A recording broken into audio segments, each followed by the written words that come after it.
गोस्वामी तुलसीदास जी अपने लेखनी को वैशिष्ट दिखाते हैं। देखिए, गोस्वामी तुलसीदास जी कोई साधारण पुरुष नहीं।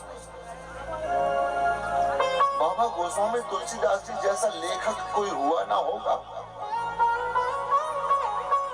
गोस्वामी जी की जितनी और जैसी रचना है ना, बड़े बड़े विद्वान लोग एक एक शब्द पर, एक एक चौपाई, एक एक दोहा पर पीएचडी कर रहे हैं। बोले क्यों? जिस रामायण को हम पढ़ रहे हैं, सुन रहे हैं, अभ्यास में ला रहे हैं, ये रामायण बाबा गोस्वामी तुलसीदास जी ने लिखी, लेकिन अकेले नहीं। और किसके कहने से? देखिए, इतिहास पुरातन है, बड़ा है। संक्षेप में सुने। गोस्वामी तुलसीदास जी जब काशी में निवास करते थे, संवत 1631, तो भूत भावन शंकर भगवान ने कहा, तुलसी, मैंने मानस को लिखा रचा, लेकिन रच महेश निज मानस राखा। मैंने जिस मानस को लिखा है वो अपने हृदय में मैंने छुपा लिया, पर मैं चाहता हूं कि मेरी मानस छप जाए।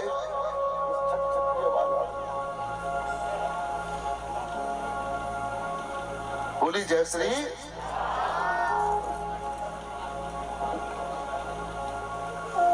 कि मैं चाहता हूं कि मानस छप जाए। हे गोस्वामी, तुम राम कथा लिखो। तुलसीदास जी बोले, सरकार, मैं राम कथा लिखूं, राम के बारे में लिखूं, राम के बारे में जानूं, मैं लिख दूंगा, मगर क्या कोई मानेगा? क्या कोई मेरी राम कथा को मान्यता मिलेगी?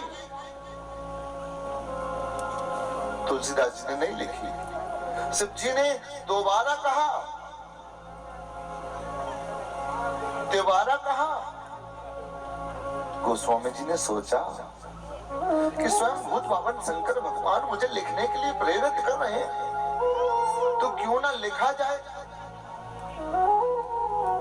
परंतु कहा, देखिए हे भूत भावन, मैं मानस की रचना तो करूंगा, लिखूंगा, मगर मैं तब तक नहीं लिखूंगा जब तक पंचलोक मुझे स्वीकृति नहीं देंगे, जब तक पंचलोक मेरे समक्ष नहीं होंगे। और कहीं पंचलोकों ने स्वीकृति दे दी, मेरे समक्ष हो गए, तो मेरा लिखा हुआ एक एक वाक्य महावाक्य में परिणत हो जाएगा। और यह वही रामचरितमानस है। अब देखिए, बाबा गोस्वामी मानस को लिखने बैठे, रामचरितमानस को लिख रहे हैं, अपनी लेखनी का वैशिष्ट चमत्कार दिखाना है। हाथ पर आंख बंद करके बैठे, कागज कलम हाथ में लिए, भूत भावन को याद किया। शिव जी उपस्थित हुए। अब देखिए कौन कौन उपस्थित है। जब रामायण को लिखा जा रहा था, शिव अजिस सनकादिक नारद, शिव अज सनकादिक नारद। शिव स्वयं, अज माने ब्रह्मा, सनकादिक, सनक, सनंदन, सनातन और कुमार, ये चारों ऋषि। शिव अज सनकादिक नारद, ये कितने हुए? 4। और 5वें नंबर पे मेरे हनुमंत लाल सरकार स्वयं उपस्थित रहे जब रामायण की रचना की। और संवत 1631, जिस मानस को गोस्वामी तुलसीदास जी ने लिखा, नवमी भौम बाल मधुमासा, जिस दिन मेरे राघवेंद्र सरकार का जन्मोत्सव सारा अयोध्या मना रहा था, उस दिन से गोस्वामी तुलसीदास जी ने मानस को लिखना प्रारंभ किया। अब देखिए, ये रामायण कोई साधारण ग्रंथ नहीं है, ये कोई छोटा मोटा ग्रंथ नहीं है।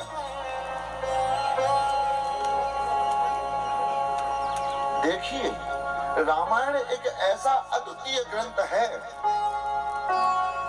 एक ऐसा अद्वितीय ग्रंथ है कि रामायण में समय के हिसाब से चौपाइयां अपने आप बदल जाती हैं। इस समय काल परिस्थिति के हिसाब से कई चौपाइयों में अपने आप से अंतर आया। देखिए, एक ग्रंथ की प्रिंटिंग अलग हो सकती है, लेकिन जितने भी ग्रंथों को उठा के देखेंगे ऐसे 100 उदाहरण हैं।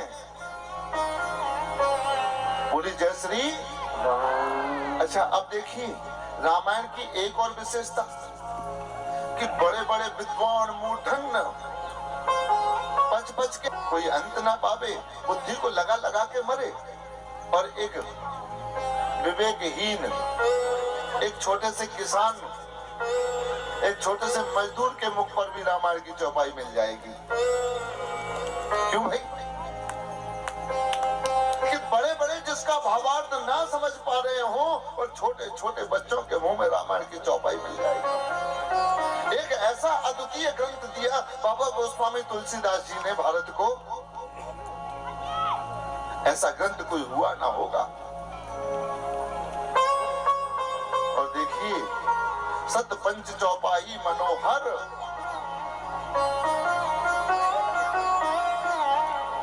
रामचरितमानस की प्रत्येक चौपाई, प्रत्येक मंत्र, प्रत्येक श्लोक, प्रत्येक दोहा, प्रत्येक सोरठा मंत्र नहीं, महामंत्र है, महामंत्र। मंत्र महामणि विषय व्याल के, मैं कत कठिन कुअंक भाल के।